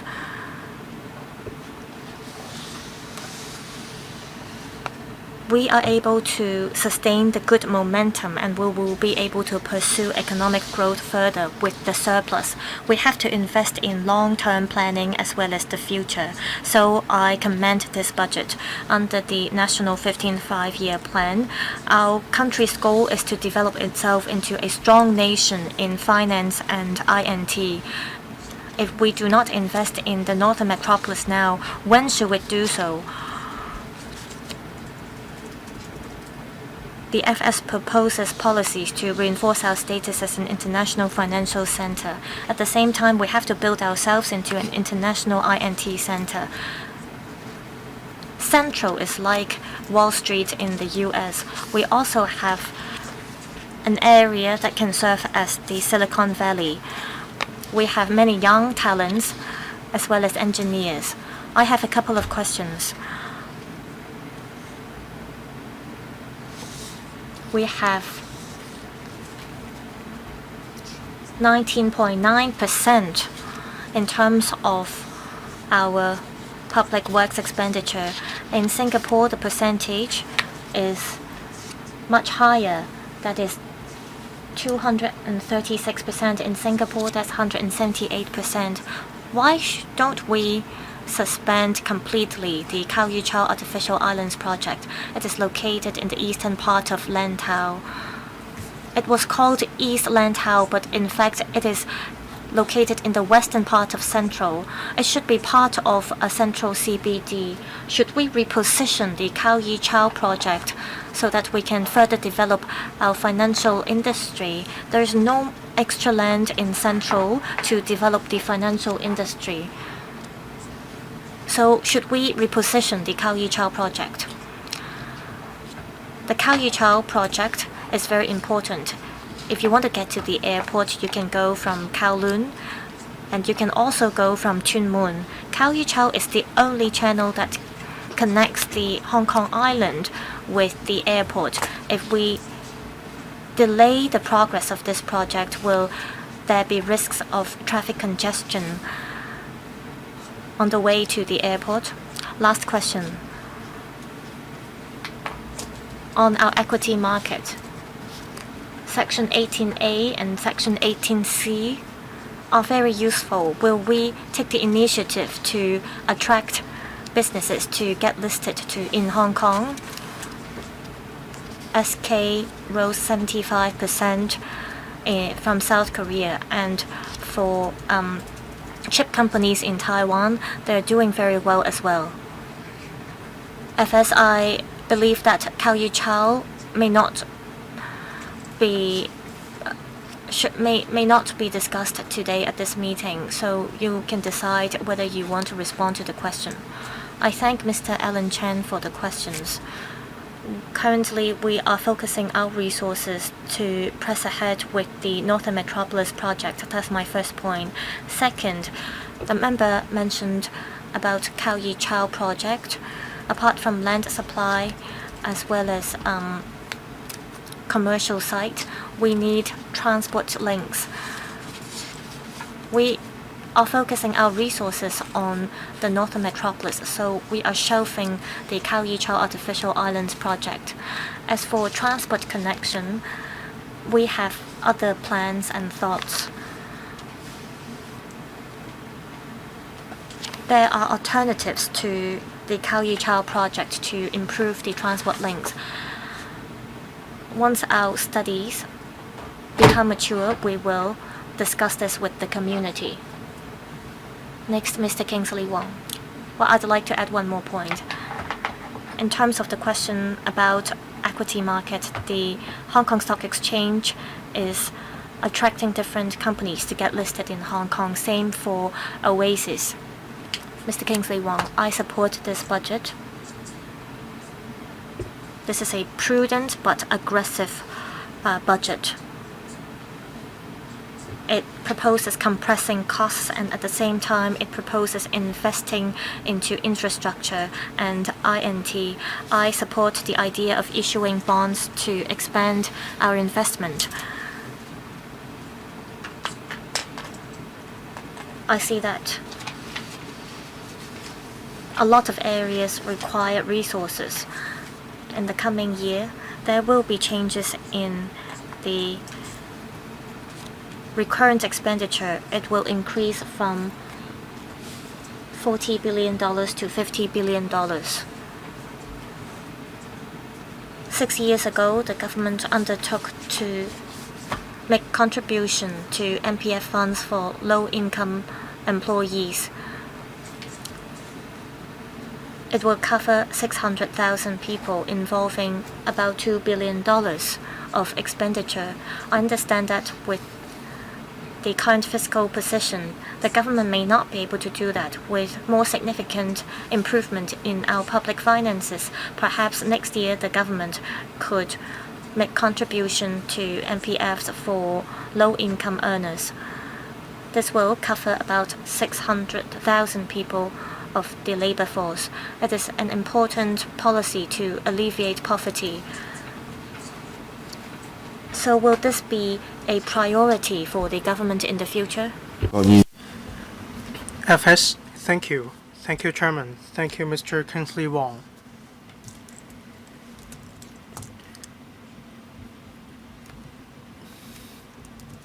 Of course, MPF is an important protection for retired workers.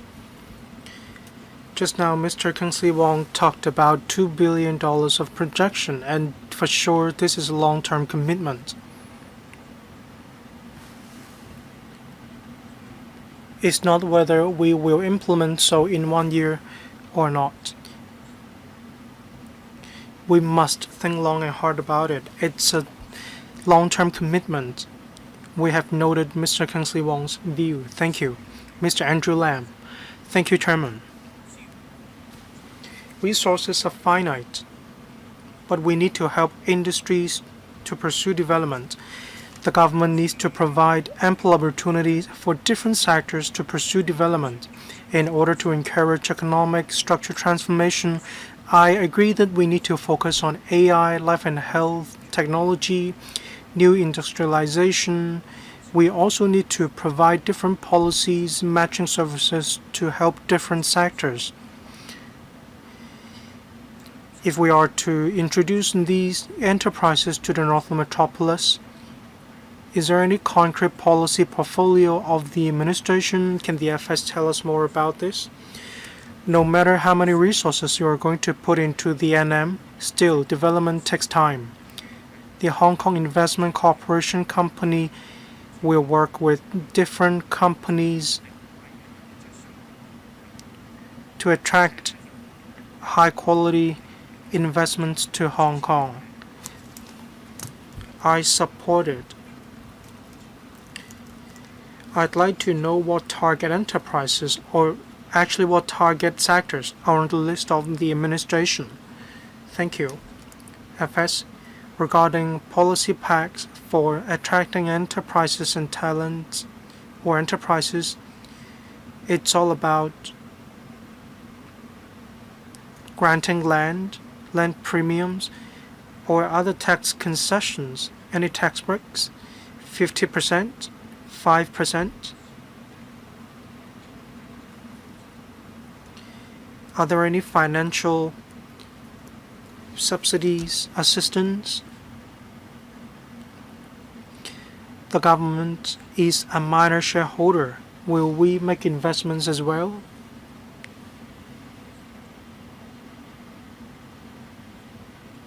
Can we provide a one-stop shop that includes the trawling for talent? And we need to take into account the sector of the enterprise. Do we really want to attract this sector? How advanced are their technologies? When they set up in Hong Kong, how many job opportunities will they create? What is the contribution to the local GDP? But after all, tools are those that I have already mentioned. The residential property market is stable. The commercial property market still has more supply than demand. Last year, we didn't put up any commercial property for sale, and this year, likewise. We have sent a clear message to society. We keep supply in check.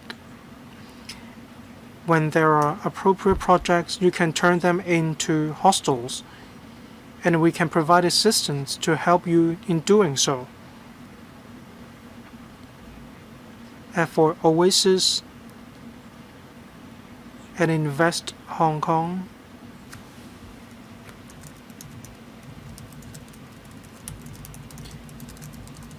they need to look for places suitable for development. And we can make recommendations to help with matching.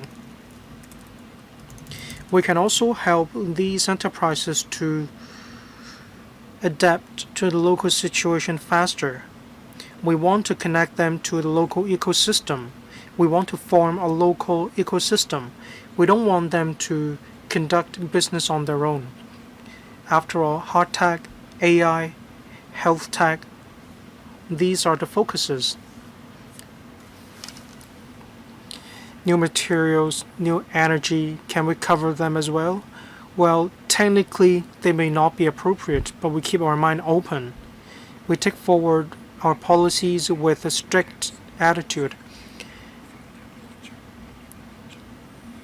If members have no objection, I will extend the meeting by 5 minutes to allow the remaining 3 members to ask questions.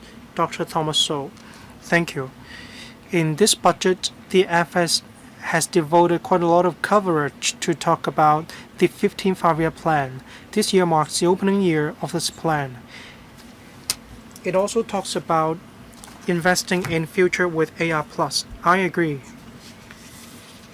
I am in particular concerned about one area, that is how we can promote the upgrading and transformation of professional services with technologies. In paragraph 130 of the budget, you talked about supporting mainland enterprises in going global. In paragraph 157, you talked about strengthening professional collaboration as well. The DOJ initiated the Hong Kong Professional Services Go Global platform.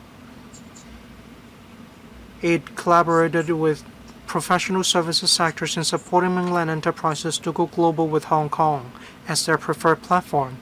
Well, FSU didn't talk about the money to be spent on these areas, that is helping professional sectors to go global. But FS, you were once a representative of the accounting sector. You should know well that quite a lot of professional services enterprises in Hong Kong are SMEs. It is not at all easy for them to use their own resources to upgrade and transform. They do need assistance from the government. That's why I have some questions. How many resources will the government put into helping mainland enterprises to go global? Professional services in Hong Kong play a key role. I'd like to know how the government will help the professional services sectors of Hong Kong to accomplish this task. Thank you. Thank you, Chairman. Thank you, Dr. So. Technologies, especially AI, are influential. They impact on different sectors. For example, in the legal profession, we have law tech. It is evolving. In this connection, the DOJ has different resources to help small to medium-sized law firms in Hong Kong. The DOJ helps them to employ law tech products, especially for more standardized law tech products. Subsidies are provided so that small to medium-sized law firms can pilot these products. If they find them appropriate, they will continue to use these products. Meanwhile, we need to open up our market, whether it be ordinary enterprises or professional services sectors. We need to grow larger our pie. We need to develop the local market, but at the same time, we need to go global as well. I still remember back then, we visited the mainland to open up our mainland market. That was quite a while ago. We encourage mainland enterprises to go listed in Hong Kong. We have professional services in Hong Kong to help you. Now we have taken even one step further, said the Middle East market. There is also North African market, or even there's a market in Latin. This is what we think. The DOJ has formed tours to make visits.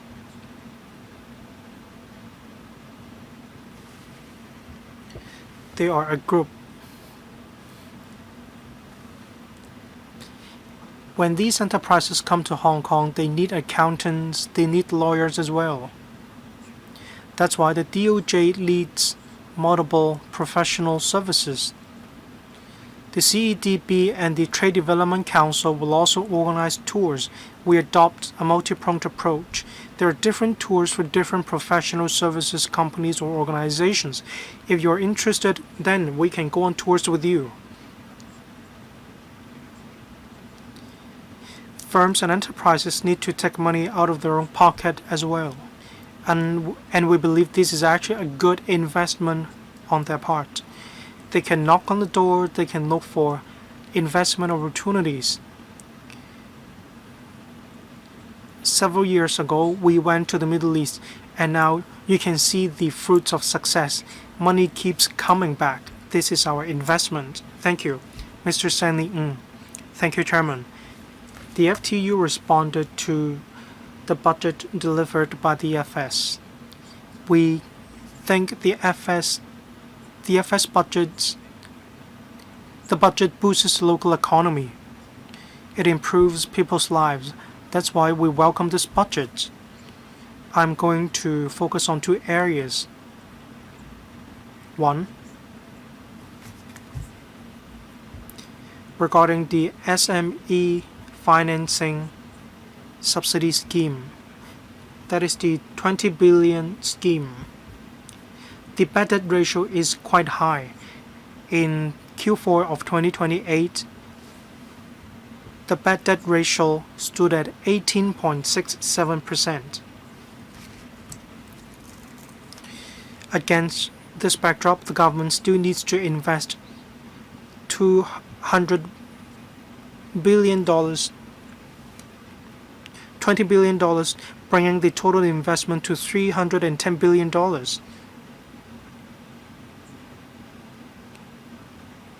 Will the bad debt ratio continue to worsen? Will it be a waste of public resources? What measures can be put in place to prevent it from worsening? Next, I'd like to talk about the birth rate in Hong Kong.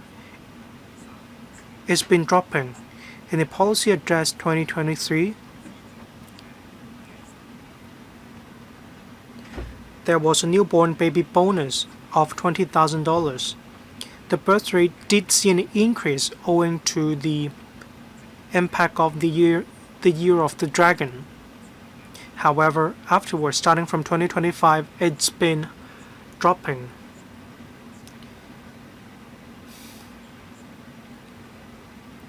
The government implements different measures to allow families with newborns to select flats faster. This is a wide range of measures to boost the local birth rate. I don't understand why the FS is still putting in resources to boost the birth rate if the previous measures don't yield dividends. Earlier on, the FS talked about progressive tax allowances for families with children.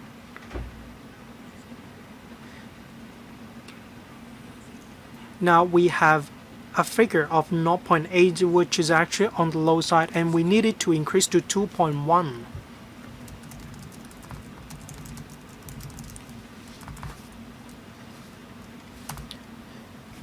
Thank you.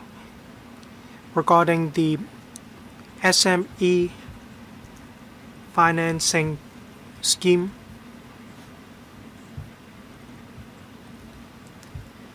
Well, the bad debt ratio is different from the commitment.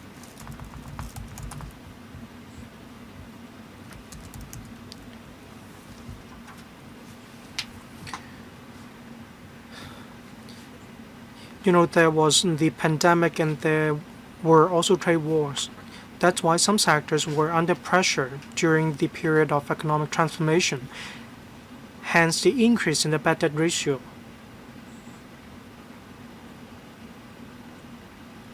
And it was also affected by the 100% guarantee product.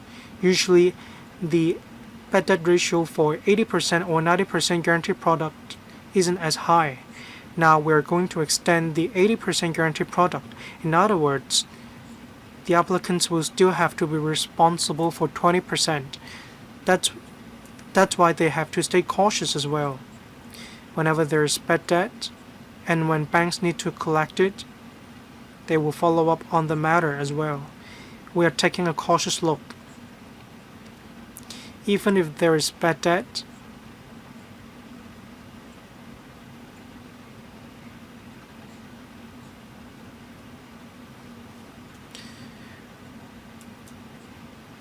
well, we want to help as many enterprises as possible. Regarding tax allowances and newborn baby bonuses, they are good policies.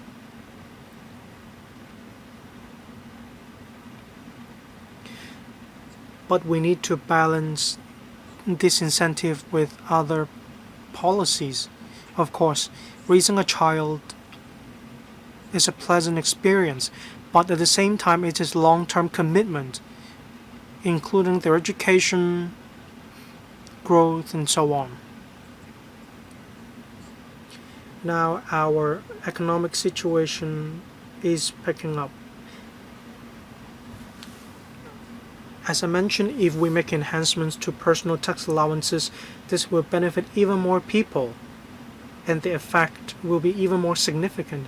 We'll note the views of Mr. Stanley Ng, and for your previous proposals, we have considered them as well. 林偉唔係林偉芬議員翻咗嚟啊！啊，林偉權議員啊！sorry，唔該晒，我哋招牌係未分喎。咩？哦，OK，好，林偉權議員。好。Mr. Jonathan Stewart Lamport. I'm lucky to be the last member to speak. I'd like to speak on behalf of the Chamber of Commerce as well as the business sector. I'd like to thank the government for all the policy measures, especially the ones to tap into the ASEAN markets as well as the Middle East market. Also, there will be an extra injection to the BUD fund to provide a better protection to the SMEs. Also, there will be new elements to large-scale international exhibitions. And this shows that FS is aware of the needs of the business sector. We hope that there will be more measures to benefit the business sector. Overall speaking, the budget take care of the lives of people, and it also facilitates businesses, so I support the budget. I see that the FS took on board the suggestion made by the BPA. You're improving the IPO process to give greater flexibility to biotech companies as well as to facilitate the listing of tech companies. You're also improving the weighted voting rights policy for companies, that is the listing arrangement for them. 480 companies are waiting to get listed in Hong Kong. Are there ways to speed up the listing process? Also, I am glad that you have taken on board my suggestion. That is, you will provide support to SMEs engaging with higher risk buyers, and the support will be provided by the Hong Kong Export Credit Insurance Corporation. Some businesses engaging in jewelry transactions, they need insurance support. Can you, however, lower the threshold for the relevant support so that you can benefit more SMEs in need? FS? on the listing of companies. There are many companies waiting to be listed in Hong Kong. We have to grasp the momentum to enable more companies to get listed. Last year we were ranked the first, and this year we want to continue with our good performance. We have to, however, be the gatekeeper here to ensure that quality companies will get listed in company and that the public has confidence in these listed companies. So in this connection, we will keep up with our effort. As far as I understand, the Hong Kong Stock Exchange as well as the SFC have been working overtime to speed up the progress because we want to grasp the opportunities. Just now you mentioned about the support to be offered by the Export Credit Insurance Corporation. Overall speaking, we are allocating more resources to enterprises so that they can explore and tap into new markets. But just now you mentioned that individual trades are facing difficulties. Please reach out to us if you have any views. We will pay attention to trades that needs extra support. We will follow up on this. Thank you, FS. This is the end of the Q&A session. I thank the FS as well as the Deputy FS as well as government officials for attending the meeting. There will be 8 special FC meetings between the 13th and the 17th of April to scrutinize the estimate. Members can, through the system for logical members, submit questions. The deadline is midnight on the 4th of March. Meeting adjourned.